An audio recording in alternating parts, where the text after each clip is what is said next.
tonight, as soft brushstrokes move gently across the screen, we travel back to old England, to a world of candlelight, stone houses, rainy roads, and quiet countryside fields. Welcome to Bedtime Stories on Canvas, a quiet little place where gentle stories and the slow movement of paint across a canvas help your mind grow calm. So get comfortable now, pull your blanket closer, rest your head softly, and simply listen.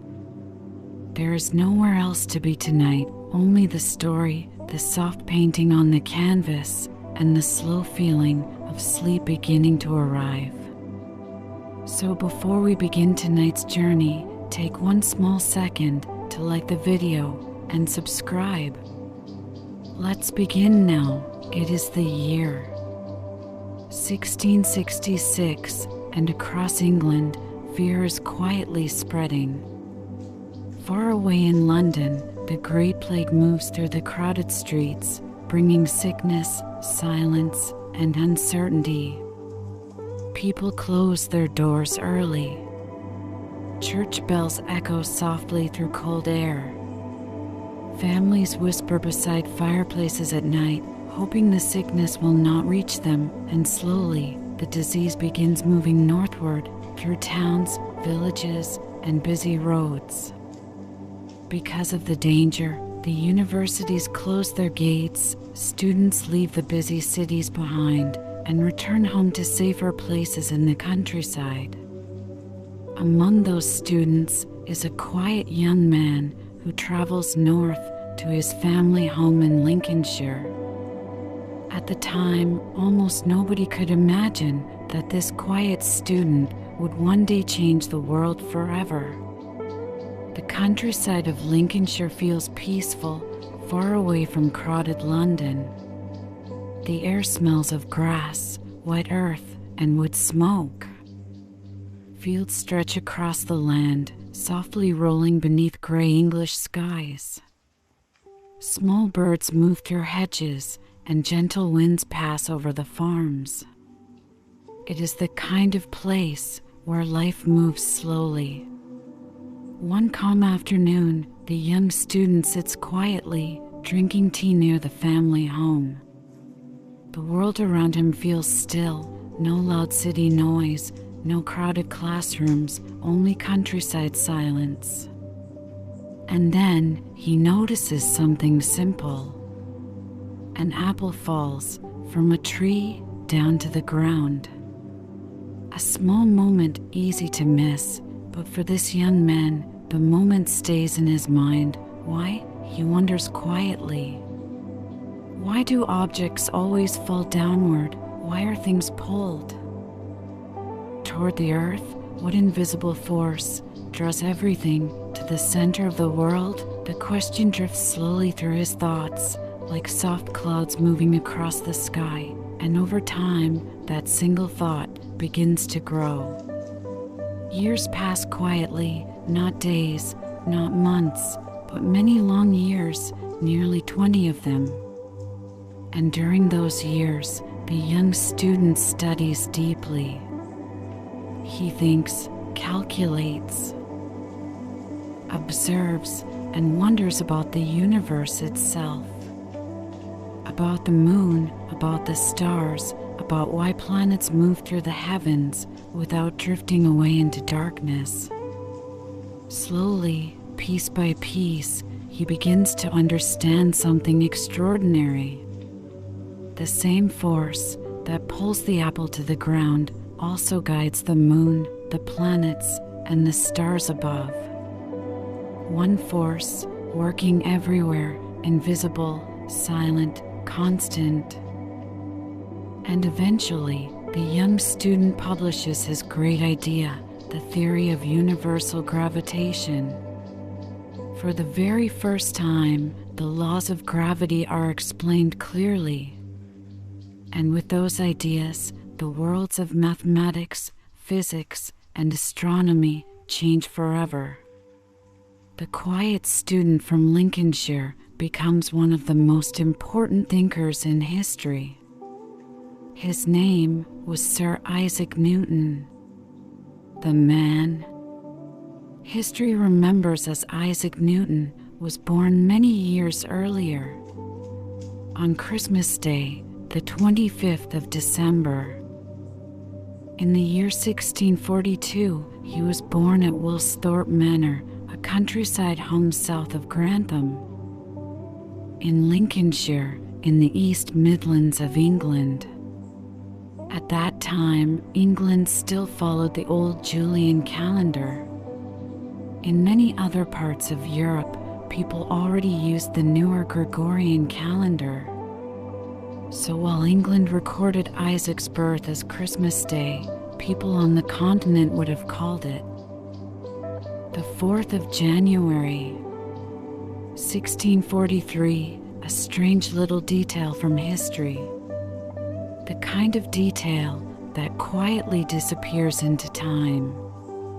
Baby Isaac was very small, frail, and weak.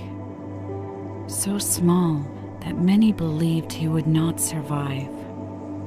His mother feared that her child might die soon after birth. In those days, life could be uncertain, especially for sickly babies. Families often lived with quiet worry, and because little Isaac seemed so weak, his baptism was delayed for several days. Usually, babies were baptized very quickly after birth, often within 2 days. But Isaac's family waited, uncertain about what might happen. Still, the tiny child survived. Slowly, he grew stronger, and the small baby, who once seemed too weak for the world, would someday become one of history's greatest scientists. Life can feel strange that way sometimes. The quiet beginnings that later become enormous stories. Isaac was named after his father, Isaac Newton Sr. His father was a landowner and an important farmer in rural Lincolnshire. The Newton family was comfortable and fairly wealthy for the time. Their home, Woolsthorpe Manor, was not a tiny farmhouse. It was a large country house, strongly built from stone, surrounded by farmland and open skies. A peaceful place. The kind of place where evenings grew dark and quiet, where candles flickered softly beside windows, and where the sound of wind moving through trees could fill the night. And perhaps now, as the gentle painting continues across the canvas, you can imagine that old manor house. The soft glow of firelight, the wooden tables, the cold winter air outside. And somewhere inside that quiet home, a small child sleeping peacefully, unaware that one day his ideas would change how humanity understood the universe itself. And as the story continues slowly onward, you may feel your own body growing heavier now, your shoulders relaxing, your breathing softer, the steady movement of the paintbrush, the calm rhythm of the words, and the quiet feeling of history drifting gently through the night. All carrying you a little closer toward peaceful sleep. If you're somehow still awake right now, first of all, impressive.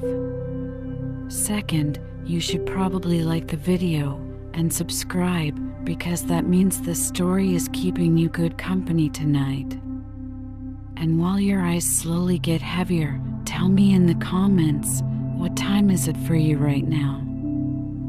Because somewhere in the world, someone else is listening to this story with you. I would love to read all your comments and reply to those too. Let's get back to our beautiful, inspiring story. The Newton family had not always been wealthy. For many generations, they worked building a better life. One step at a time. From the early 1600s, their family gained more land, more respect, and more stability. By the middle of the 17th century, they had become part of the yeoman class, middle-class farmers, people who owned land, worked hard, and lived reasonably well. The family's success grew quietly over time, like a tree slowly growing stronger year after year. Isaac's father, Isaac Newton Sr., was not an educated man. He could not read and he could not write. But in those days, this was not unusual, even for families with land and money. Life in rural England was often practical rather than scholarly. People understood farming, animals, weather, and seasons. Books and learning were less common in the countryside. Still, his father had built a comfortable life. A life that would quietly shape Isaac's future, even though the two would never meet. Before little Isaac was born, his father became ill. And in early October of 1642, at only 36 years old, he died. Just a few months before his son entered the world. The loss left a silence inside the family home. A silence that would remain there long after winter passed. But Isaac Sr. also left behind a valuable estate. There were fields, animals, and healthy livestock. Dozens of cattle, hundreds of sheep. The family remained financially secure. And because of that stability, young Isaac would later have the freedom to study, to read, and to spend years thinking deeply about the world.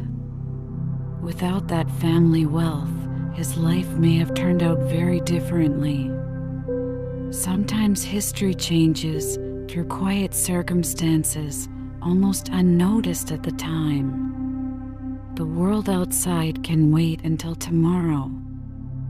For now, there is only this quiet moment, this calm story, the soft sound of my voice, and with every gentle stroke of paint, the world begins to feel quieter. The canvas slowly comes alive, one peaceful brushstroke at a time. Isaac's mother was named Hannah Newton. Before her marriage, she had been Hannah Aisco. Her family came from Market Overton in Rutlandshire. The Aisco family belonged to the gentry, a slightly higher social class than the Newtons themselves. And so, Isaac Sr.'s marriage to Hannah showed how far the Newton family had risen. They were climbing gently upward in society, slowly becoming respected people within their community. But after the death of her first husband, Hannah eventually remarried. Her second husband was a churchman named Reverend Barnabas Smith. He was older, wealthy, and owned a large estate. The estate earned around £500 a year, a very large amount of money for that period in history. And after the marriage, Hannah left Woolsthorpe to live with Reverend Smith in the nearby village of North Witham, only a few kilometers away. But for a small child, it may have felt much farther, because Isaac did not go with her. Instead, he was left behind in the care of his grandparents. His mother began a new life and a new family, while little Isaac remained at Woolsthorpe alone from her, and historians believe these early years deeply affected him. The home of his grandparents does not seem to have been a warm place for Isaac. Years later, when his grandfather died, the will revealed something painful. Isaac was left nothing, no inheritance, no special gift, nothing at all. It suggested that the relationship between them may have been distant or cold. And in all the many letters Isaac later wrote during his life, he almost never mentioned his grandfather, not once, with warmth or affection. His grandmother, too. Only a few quiet mentions without tenderness. Over time, Isaac also seemed to grow resentful toward his stepfather, the Reverend Smith. And perhaps that feeling is understandable. A young child, separated from his mother, living in a home where he may not have felt fully loved. Watching his mother raise another family nearby while he remained behind, those kinds of feelings can stay quietly inside a person for many years, like shadows resting softly in the corners of the mind. Historians often believe that these early childhood experiences help explain Isaac Newton's later personality. As an adult, he could seem distant, quiet, and difficult to know closely. He spent long periods alone, he trusted few people deeply, and perhaps some part of that loneliness began in childhood. And as the story moves softly onward tonight, you may notice your own thoughts slowing now, the gentle movement of the paintbrush across the canvas, the quiet rhythm of history. The soft sound of words drifting one after another, all helping the mind become still, heavy eyelids. Calm breathing, a peaceful feeling, slowly growing. But Isaac Newton's life was shaped by more than family alone. Long before he was born, Europe itself was changing. A great movement called the Renaissance had already transformed much of the world around him. Many people remember the Renaissance for beautiful paintings, grand sculptures, and magnificent buildings, but it changed far more than art. It changed ideas, the way people thought, studied, questioned, and explored the world. Across Europe, people became hungry for knowledge again. Old books from ancient Greece and Rome were rediscovered and studied carefully. New questions filled the minds of scholars. Questions about nature, the stars, the human body, and the universe itself. During the medieval period, scientific knowledge in Europe had been limited. Some understanding survived from ancient times. People still knew pieces of astronomy, mathematics, and natural science. But much of human knowledge remained incomplete. The world was still filled with mystery, and many old beliefs went unchallenged for centuries. Then slowly, during the 1600s, everything began to change. In the year 1543, a Polish scholar named Nicholas Copernicus published an important book. It was called On the Revolutions of the Heavenly Spheres. Inside the book, Copernicus described a bold new idea. He suggested that the Earth was not the center of the universe. Instead, the Earth moved around the sun. A shocking thought for many people of the time. For centuries, most believed the entire universe revolved around Earth, but Copernicus opened a new door, and once that door opened, many others stepped through it. Soon, new thinkers across Europe began studying the heavens with fresh curiosity. In Denmark, Tycho Brahe carefully observed the stars. In Germany, Johannes Kepler studied planetary motion. In Italy, Galileo Galilei explored astronomy, physics, and motion itself.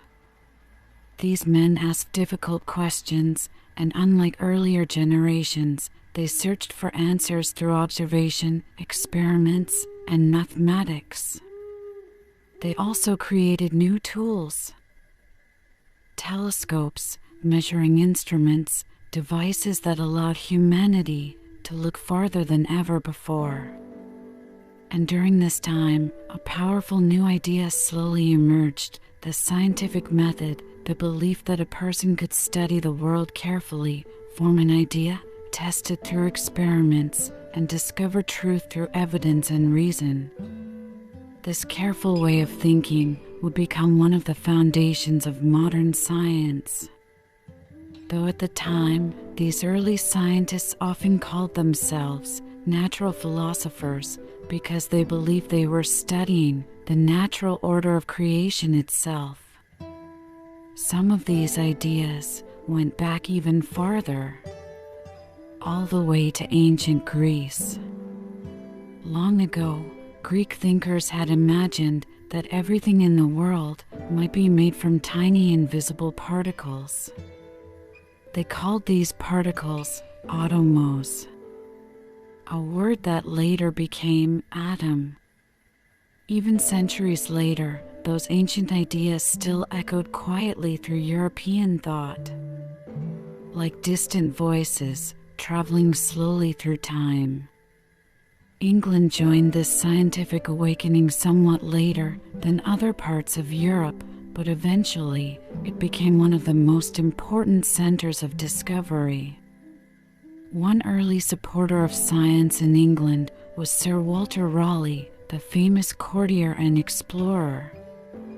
After the death of Queen Elizabeth, Raleigh lost favor with the new king, James I, and he spent many years imprisoned inside the Tower of London. But even there, he continued carrying out experiments inside a small laboratory, quietly studying the world even while trapped behind stone walls. At sea, English navigators searching for new trade routes also pushed science forward. Sailors exploring northern oceans needed better maps, better tools, and more accurate measurements. So navigation, cartography, and instrument making slowly improved. The desire to travel farther helped expand human knowledge. Then during the 17th century, England truly began embracing science. One important thinker was Sir Francis Bacon. He believed knowledge should come from careful observation and reasoning. His ideas helped shape the scientific method itself. Another Englishman, William Harvey, studied the human body. He made important discoveries about blood circulation and anatomy, and around the time Newton was born, Robert Boyle was beginning his work in chemistry. Today, many people call him the father of modern chemistry. Across England, more and more natural philosophers appeared, each studying different mysteries of the world: astronomy, physics, chemistry, mathematics. Slowly, their ideas connected together, and in the year 1660, an important new organization was created in London. The Royal Society, a place where scientists could share discoveries, exchange letters, and discuss new ideas together. It became a home for curiosity, a gathering place for minds eager to understand the universe. And someday, Isaac Newton himself would become one of its greatest members. But tonight, the candles still flicker softly at Woolsthorpe Manor. The countryside remains quiet, and somewhere, a thoughtful young boy is slowly growing up beneath the wide skies of England, unaware that the changing world around him is preparing the path for one of the greatest scientific minds history would ever know. And now, as the soft painting continues gently beside the story, you may feel sleep drawing a little closer, the brush moving slowly, the colors blending softly. the words becoming calmer and quieter, like distant rain against a window, warm, safe, peaceful, and very, very sleepy. In 1653, when Isaac was 10 years old, his stepfather, Reverend Barnabas Smith, died. And after his death, Isaac's mother returned to Woolsthorpe. She brought with her Isaac's 3 younger half-siblings. For the first time in years, the family gathered together again beneath the same roof. The old manor house, once quiet and lonely, now became fuller with voices, movement, and daily life. But by then, Isaac's education had already begun. A relative named Richard Asco, another churchman in the family, had taken an interest in the boy's learning, and slowly, it became clear that Isaac possessed an unusual mind. When Isaac turned 12, he was sent away to school to the nearby town of Grantham. There, he attended the local grammar school under a teacher named Mr. Stokes. The school focused heavily on Latin because in those days, Latin was the language of learning. Students spent long hours reading ancient Roman writers, men like Cicero, Virgil, Seneca, and Tacitus. Through those writings, they studied history, poetry, philosophy, and rhetoric. It was a strict, classical education. Much memorizing, much reading aloud, and endless practice with language. But Mr. Stokes also understood mathematics surprisingly well, and as the years passed, young Isaac began showing remarkable talent with numbers, patterns, and calculations. The quiet boy, who rarely stood out socially, seemed to come alive when solving mathematical problems, and although Newton would later become famous for his cold and distant personality, there may have been one small teenage romance during his school years.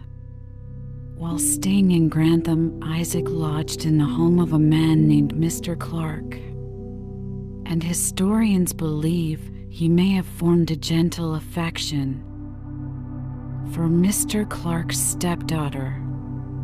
A small youthful connection, soft, brief, and mostly lost to history now.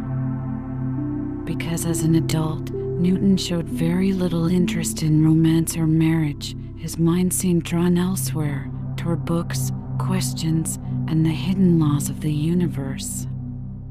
In 1659, at 16 years old, Isaac was called back home to Woolsthorpe. His family wanted him to help manage the farm. Perhaps they hoped he would become a practical landowner like his father before him, but the experiment failed quickly. Isaac hated farm work. He disliked the fields, the animals, and the endless daily chores. Instead of watching livestock, he would drift into thought. Instead of focusing on farming, his mind wandered toward ideas and calculations. It soon became obvious that he was not meant for life on the farm. Fortunately, Mr. Stokes and Richard Asco had already recognized Isaac's intelligence. They understood that the young man possessed a rare gift, and so they helped arrange funding to continue his education. Once his schooling was completed, Isaac left for Cambridge University in the year 1661.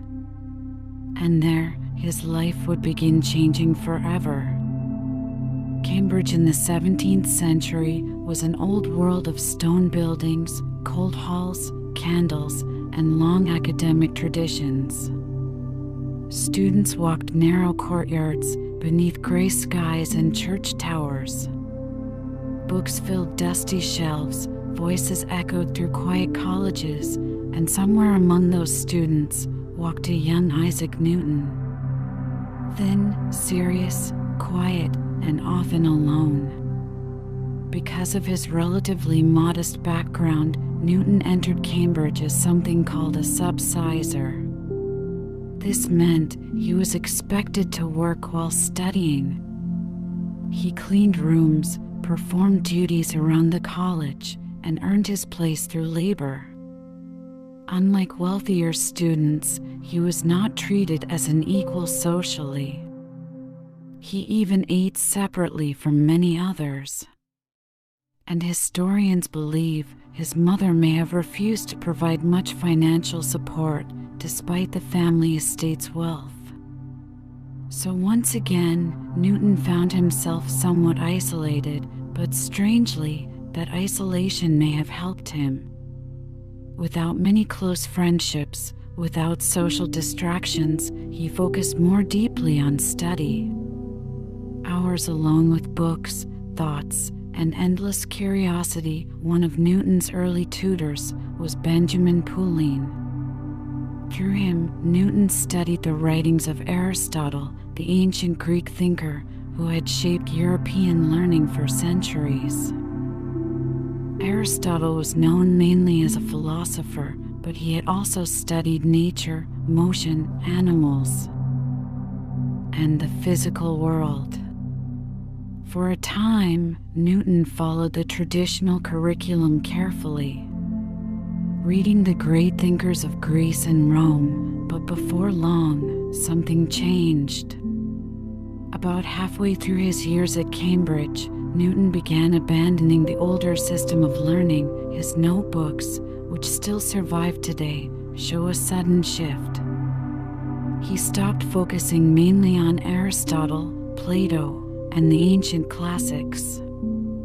Instead, his attention turned toward newer ideas, modern science, modern philosophy, modern mathematics. It was as though his mind had begun stepping into the future. Newton became fascinated by the newest thinkers of Europe. He studied the chemistry work of Robert Boyle. He read the political ideas of Thomas Hobbes, especially Hobbes' famous book, Leviathan. But above all others, one man captured Newton's imagination most deeply: Galileo Galilei. The brilliant Italian scientist, Galileo had transformed astronomy, physics, and optics. Through careful experiments and observation, he challenged old beliefs about motion and the heavens, and decades later, his work still inspired young scholars across Europe.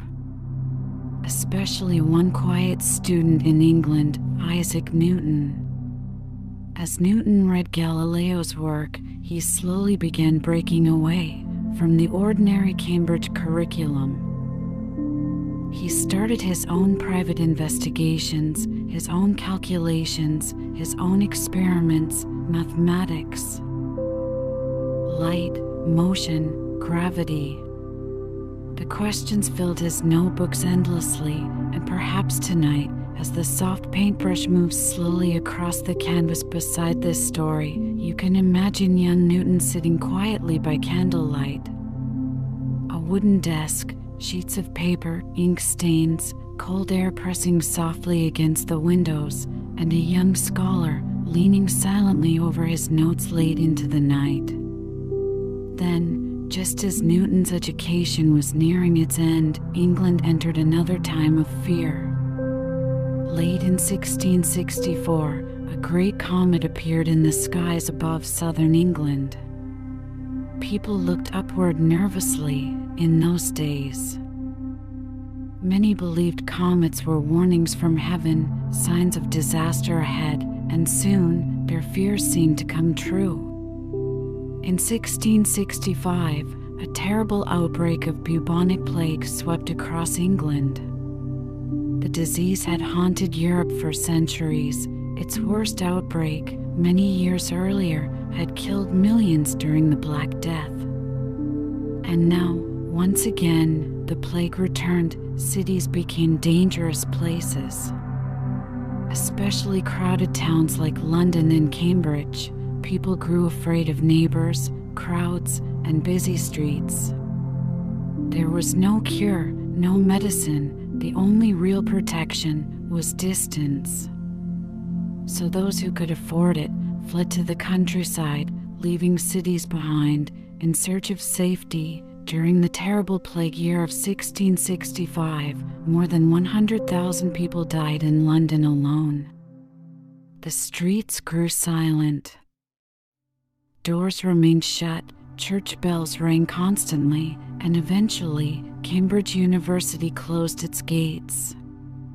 So Isaac Newton returned once more to Woolsthorpe Manor, back to the quiet countryside of his childhood, but this time, something extraordinary was about to happen. Because in that isolation, away from classrooms, teachers, and interruptions, Newton entered one of the most remarkable periods of discovery in scientific history. The years 1665 and 1666 later became known as his miracle years, his anni mirabilis, a time when ideas seemed to pour endlessly from his mind. Centuries later, people would compare these years to Albert Einstein's famous breakthroughs in 1905. Both men, alone with their thoughts, changing humanity's understanding of the universe. Newton's work during these miracle years focused mainly on three great subjects: mathematics, physics, and optics. But despite later stories about sudden genius, Newton had already spent years preparing for these discoveries. At Cambridge, he had carefully filled notebooks with observations, questions, and calculations. One notebook carried the Latin title, Questions Quidem Philosophicae, meaning certain philosophical questions. Though in truth, many of those questions concerned hard science, the structure of reality itself. His first great breakthroughs came in mathematics. During 1665, Newton developed ideas connected to what we now call the binomial theorem, a way of expanding mathematical expressions into more complex forms, x plus y. From there, he pushed mathematics into entirely new territory, studying curves, motion, measurement, and changing quantities. No mathematician in Europe had ever explored such ideas in quite the same way before. These discoveries would later become part of the foundation of modern calculus, y/x. Yet strangely, after making these breakthroughs, Newton simply wrote his ideas into a paper, placed it inside a drawer, and moved on.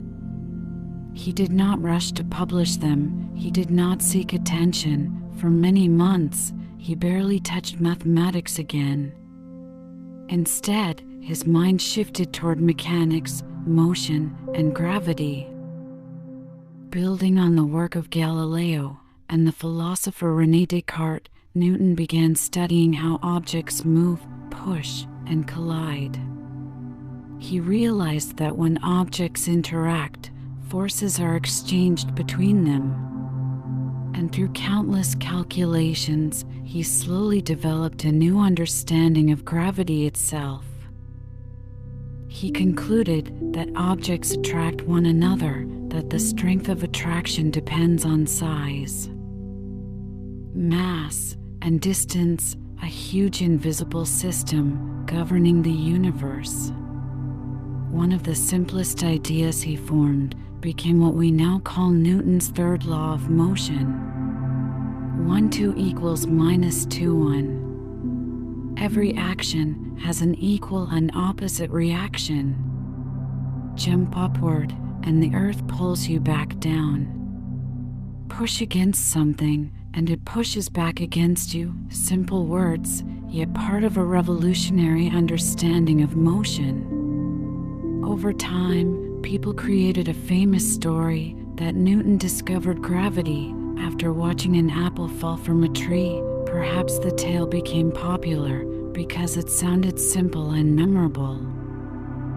A single apple, changing science forever. Whether entirely true or not, the story captured something real about Newton. His ability to look at ordinary things and ask extraordinary questions. But Newton's miracle years did not stop with mathematics and gravity. He also became deeply fascinated by light itself. Colors, vision, prisms, the hidden structure of light. Newton wanted to know whether different colors behave differently, so he performed careful experiments. In one test, he painted one end of a thread red and the other blue. Then he observed them through a prism. The colors appeared separated, just as he expected. This suggested that light was not as simple as people believed. Later, he darkened an entire room, allowing only a narrow beam of sunlight to enter. Then he passed the beam through a glass prism, and across the far wall, a long band of colors appeared. Red, orange, yellow, green, blue, indigo, violet, a beautiful spectrum of light, stretching across the darkness.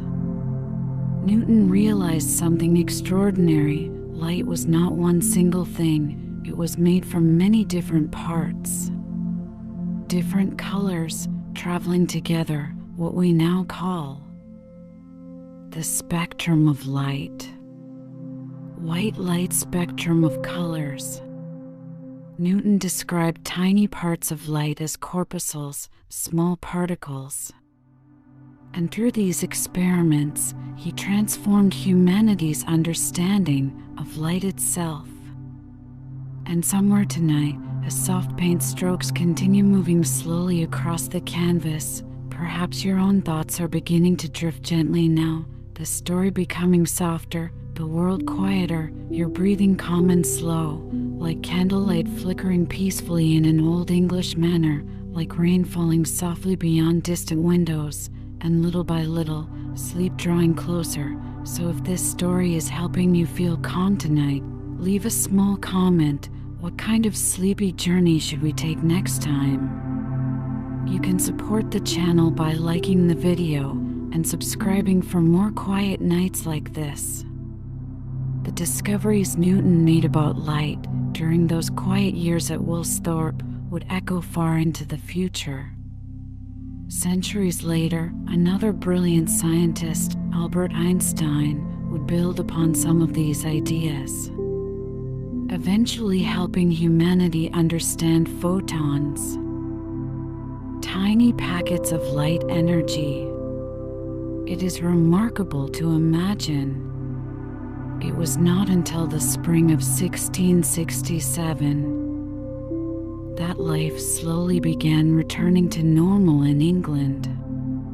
The plague finally weakened, and people cautiously returned to cities and universities, though the country still felt shaken, especially after another disaster struck.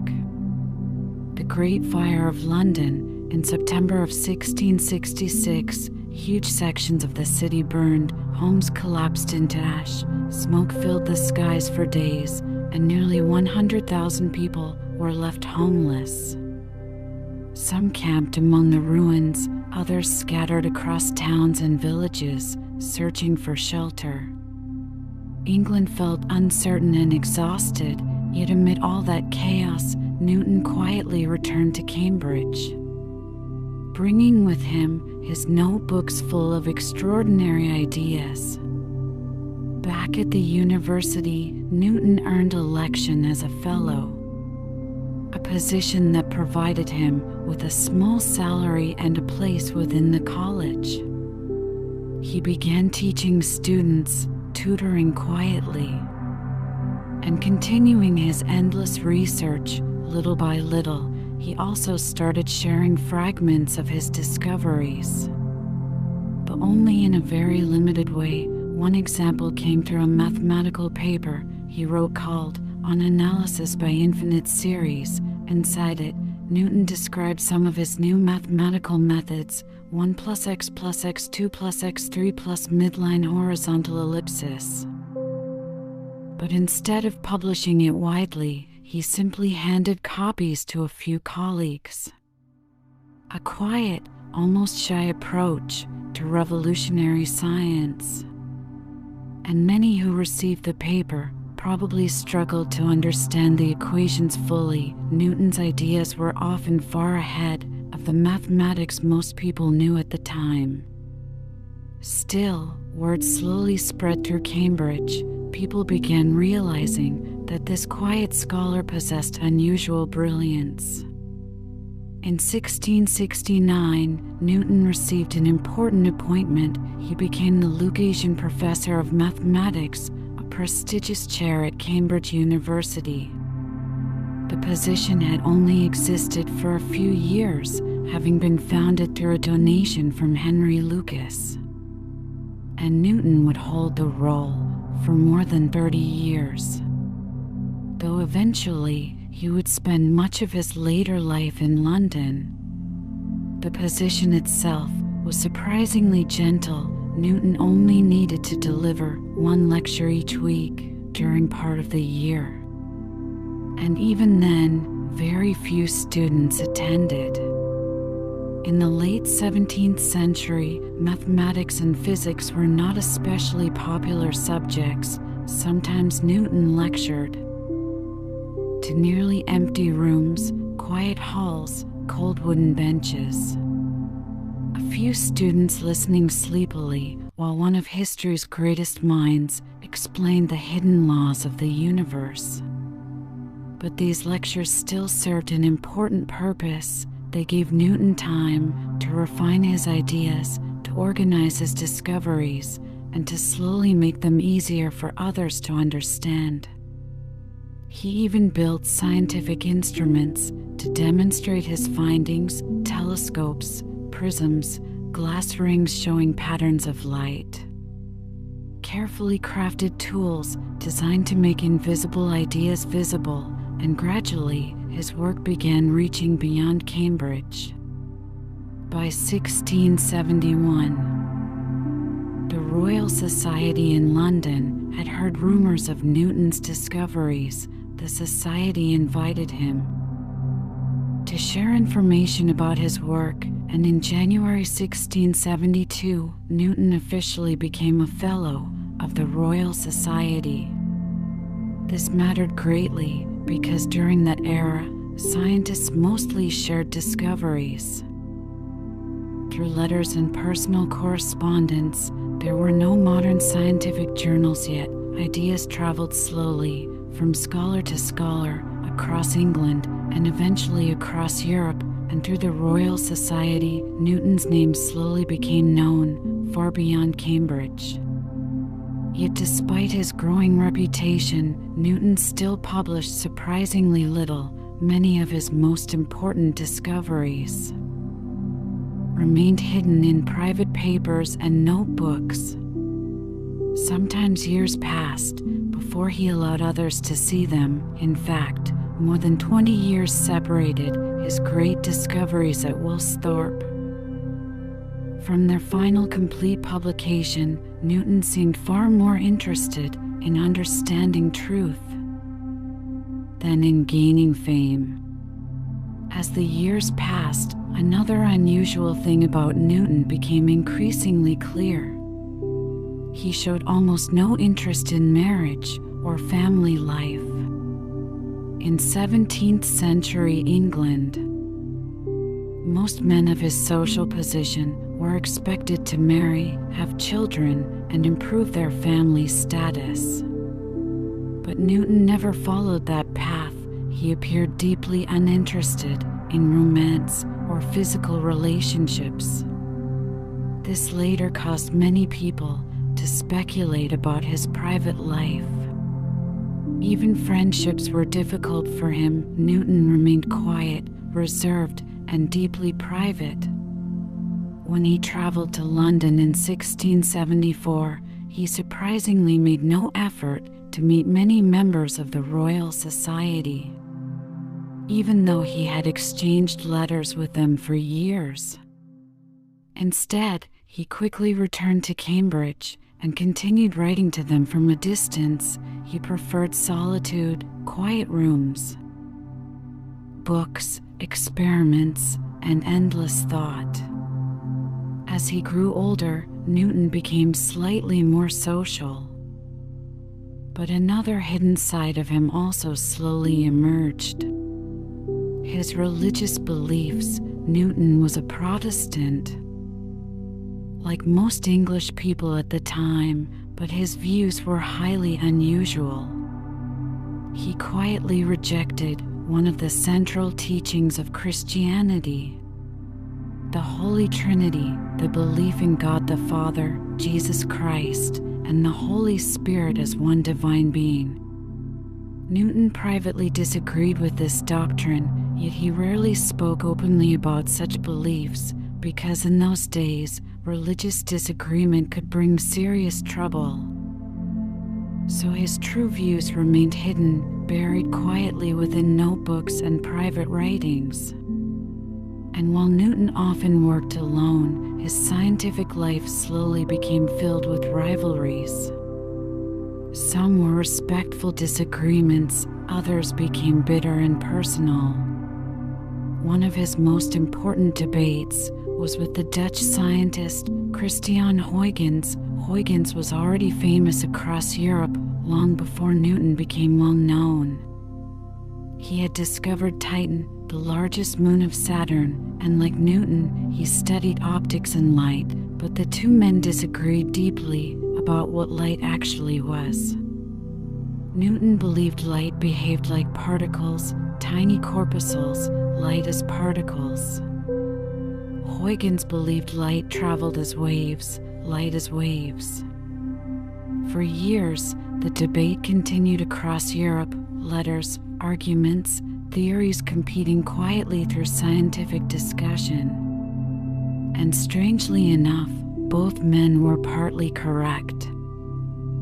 Though humanity would not fully understand that until much later. Yet despite all these scientific achievements, Newton also devoted enormous amounts of time to something that now feels strange to modern readers: alchemy, mysticism, hidden knowledge, ancient secrets. Many early scientists believed that the universe still contained hidden truths waiting to be uncovered, and so Newton, like many scholars of his age, became fascinated by alchemy.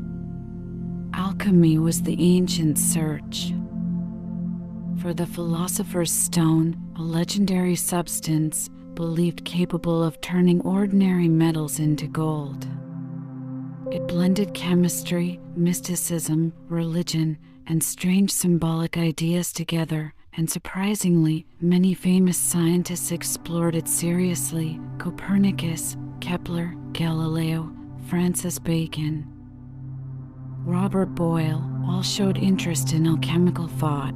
The line between science and mysticism was still blurry in Newton's time. Newton also became fascinated with something called Hermeticism. Ancient writings connected to a mysterious figure named Hermes Trismegistus. These teachings mixed philosophy, religion, astronomy, and hidden wisdom together. To many people of the 17th century, they seemed to contain forgotten truths from ancient civilizations, and Newton studied them endlessly.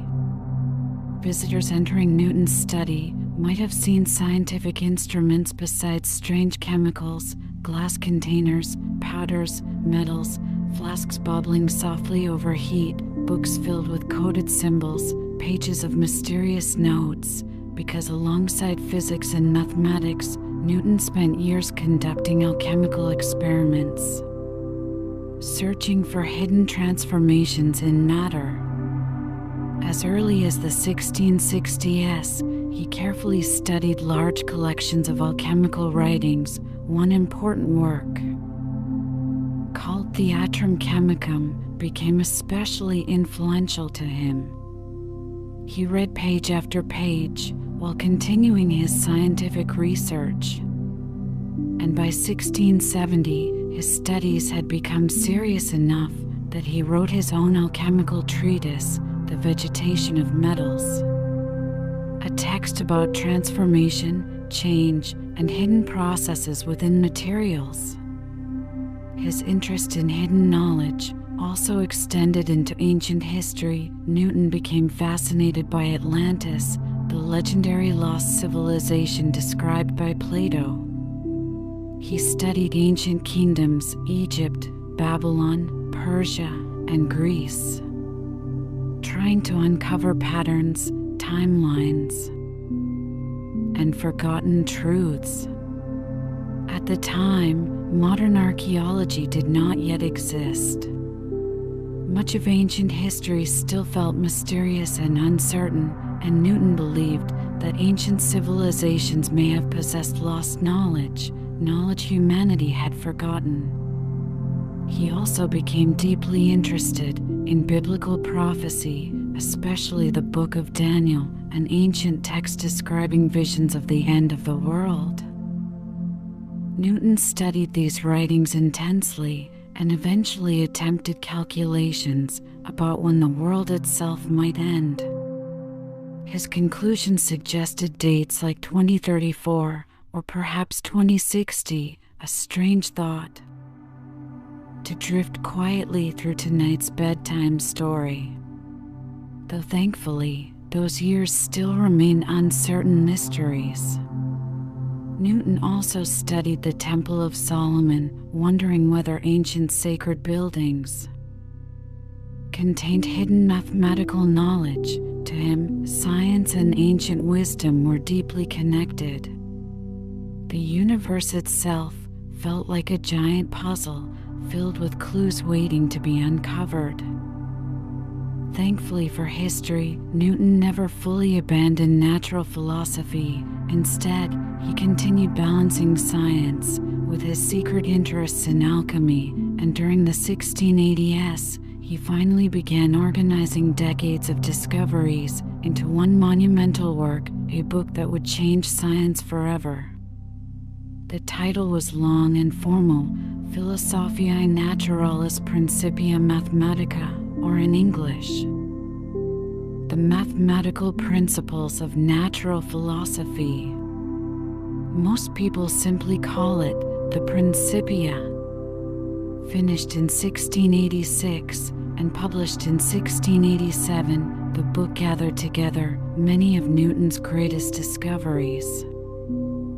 Gravity, motion, mathematics, planetary movement, the hidden mechanics of the universe. Inside the Principia, Newton explained why planets move the way they do. Earlier thinkers like Kepler and Galileo had described planetary motion carefully, but Newton now explained the forces behind those movements. Gravity pulling bodies together, motion carrying them forward. He also explored tides, the moon's movement, the equinoxes, and countless other physical phenomena. The Principia soon became regarded as one of the greatest scientific books ever written. The work was divided into three major sections. The first, on the motion of bodies, explained his laws of motion and gravity. The second expanded those ideas further while correcting earlier scientific theories. And the third, on the system of the world, showed how these laws shape the solar system itself. Planets, moons, forces, motion, the entire cosmos connected together through mathematical laws. Through the Principia, Newton did more than present new discoveries. He gathered together nearly 2 centuries of scientific revolution, from Copernicus to Kepler to Galileo, and then carried those ideas farther than anyone before him. The universe suddenly seemed more understandable, ordered, mathematical, predictable, as though hidden beneath the stars, there existed a great invisible structure waiting patiently to be discovered. And yet, even as Newton's fame continued growing, Something remarkable was happening elsewhere in Europe.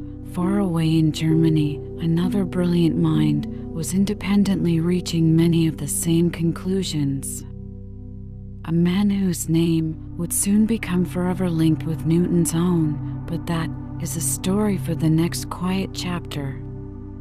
And now, as the brush moves slowly across the canvas once more, perhaps your thoughts are drifting gently farther away, the colors softening, the room quiet, your breathing slow and steady, history fading softly into dreams, and sleep drawing peacefully closer. The painting grows quietly in the background, with no rush and nowhere else to be.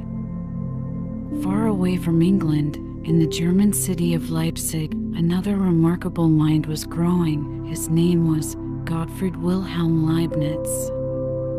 Born in 1646, just a few years after Newton, Leibniz became one of the great thinkers of the 17th century. Like Newton, he could not easily be placed into one category. He was a mathematician, a philosopher, a scientist, a writer, and eventually a government advisor as well. He studied at several universities during the 1660s, and throughout his life, he explored an astonishing number of subjects. As the years passed, Leibniz began making discoveries that looked strangely similar to the work Newton had been doing quietly in England. Most importantly, both men developed ideas that became calculus, a new mathematical language capable of describing motion, change, curves, and the movement of planets themselves. Leibniz also designed a mechanical calculator called the Leibniz wheel, a machine meant to help with calculations, simple by today's standards, yet extraordinary for its time. Eventually, a fierce argument erupted between Newton and Leibniz. Both men claimed they had discovered calculus first. And because their findings were so similar, many scholars struggled to decide who truly deserved credit. Newton even used old letters exchanged between them to suggest Leibniz may have copied his work, though historians today generally believe both men arrived at their discoveries independently. While Newton's scientific reputation continued growing, England itself entered a turbulent period. In 1685, King Charles II died. Although he had many illegitimate children, he left no lawful heir. So the throne passed to his brother, James II. But James was Roman Catholic, and in Protestant England, fear and suspicion toward Catholicism were already very strong. When James later had a son, many worried England might return fully to Catholic rule. Tensions rose quickly, and before long, powerful English nobles secretly invited William of Orange from the Netherlands to invade England and take the throne. By the end of 1688, King James had fled to France, and William and Mary became rulers. This peaceful transfer of power became known as the Glorious Revolution. These political struggles unexpectedly drew Newton into public life. For most of his years at Cambridge, he had avoided politics completely.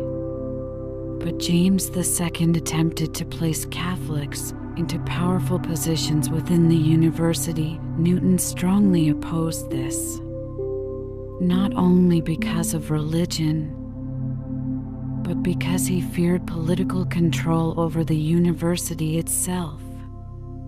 So quietly and somewhat reluctantly, he became involved in resisting the king's actions. At one point, Newton and several others were even summoned to London to answer for their opposition. Then, after the Glorious Revolution succeeded, Newton entered Parliament briefly. he was elected to represent Cambridge University. Yet his role there was famously quiet. According to legend, the only time Newton spoke in Parliament was to ask someone to close a cold window. A strangely gentle detail for such a towering figure in science. Still, his visits to London slowly changed his life.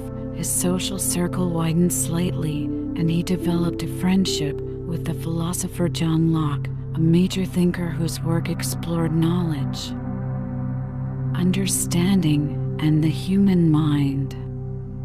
Soon, Newton also entered government service. In the 1690s, England faced a serious financial problem. People had begun clipping coins.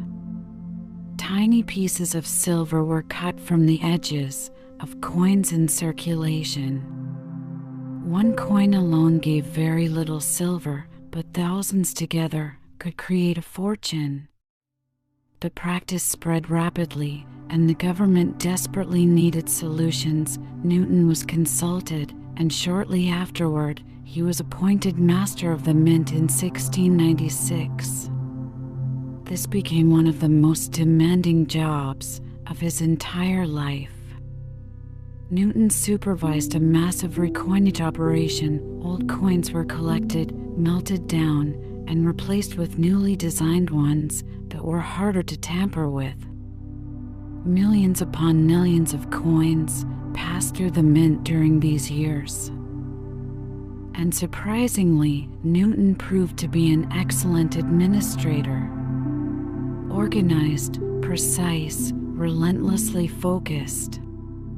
Yet while working for the government, he never abandoned science. At the Royal Society, another major change soon arrived. His old rival, Robert Hooke, died in 1703. And with Hooke gone, Newton's influence inside the society grew rapidly. That same year, he became president of the Royal Society, a position he would hold for the rest of his life. Under Newton's leadership, the society became financially stable again. He helped organize its affairs, strengthened its reputation, and secured a permanent home at Crane Court in London. But not all of his actions were admirable. Newton sometimes treated rivals harshly. One notable conflict emerged with John Flamsteed. The astronomer royal, Newton attempted to gain access to Flamsteed's research before Flamsteed wished to publish it. The dispute became bitter, a reminder that even brilliant minds can possess difficult flaws. Then, in 1705, Newton received an extraordinary honor. He was knighted by Queen Anne, becoming Sir Isaac Newton, the first scientist in Europe to receive such recognition, a remarkable rise for a man born in rural Lincolnshire to an illiterate farming family. Even in his later years, Newton continued publishing important works. In 1704, he released his great book on light. Optics. Inside it, he explained how light behaves, how prisms separate colors, and how white light is actually made from many colors together. White light spectrum of colors. A discovery beautifully visible whenever sunlight passes through rain and forms a rainbow. Unlike many earlier scholars, Newton chose to publish optics in English instead of Latin. This was important because it signaled a slow shift away from medieval traditions. Knowledge was beginning to move toward ordinary spoken languages, making science more accessible to more people. Newton also revised the Principia, publishing a second edition in 1713 and throughout these years, he worked closely with the astronomer Edmund Halley. Together, they studied comets and planetary motion. Halley famously used Newton's laws to predict that a certain comet would return approximately every 75 years. That comet still bears Halley's name today. In his final years, Newton increasingly returned to theology, prophecy, and ancient mysteries, subjects that had fascinated him throughout his life. He continued studying biblical texts, searching for hidden meanings, trying to understand history itself. Through scripture and chronology. By the early 1720s, his health slowly declined, yet even into his 80s, Newton continued working, attending meetings, reading papers, thinking deeply about the universe. Then, in March 1727, after chairing a meeting of the Royal Society, he fell seriously ill.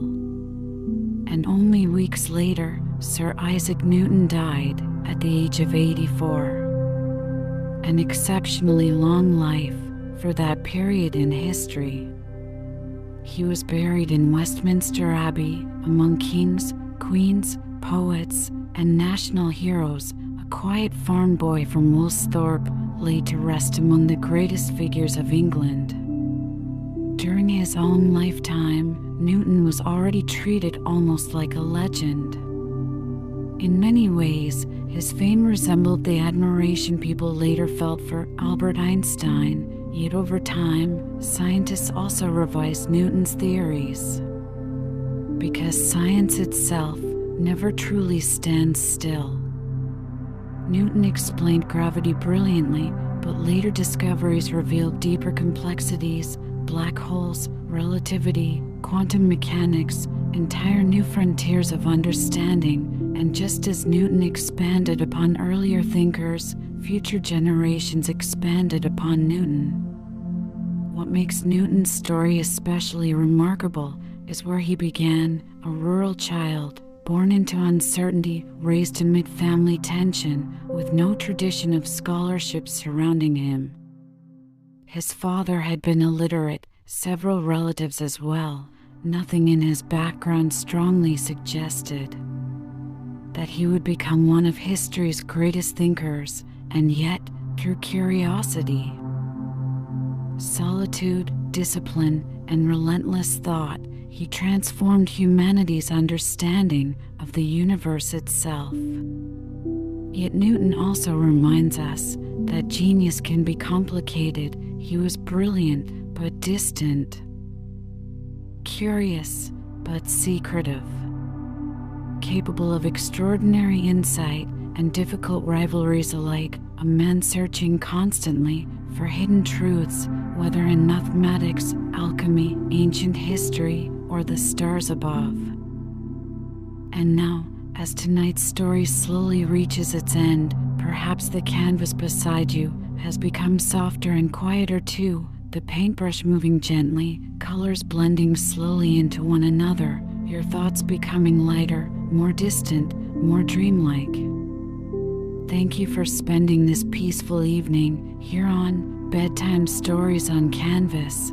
If you enjoyed tonight's journey through history, you can softly leave a comment below. Tell us where in the world you are listening from and what time it is there tonight, or perhaps share which historical figure or mystery you would like to fall asleep to next. And if these quiet stories and gentle canvas paintings help bring calm to your evenings, you can also leave a small like and subscribe to join us again for another peaceful bedtime journey. Until next time, sleep well, dream softly, and let the quiet stars above watch gently over you tonight.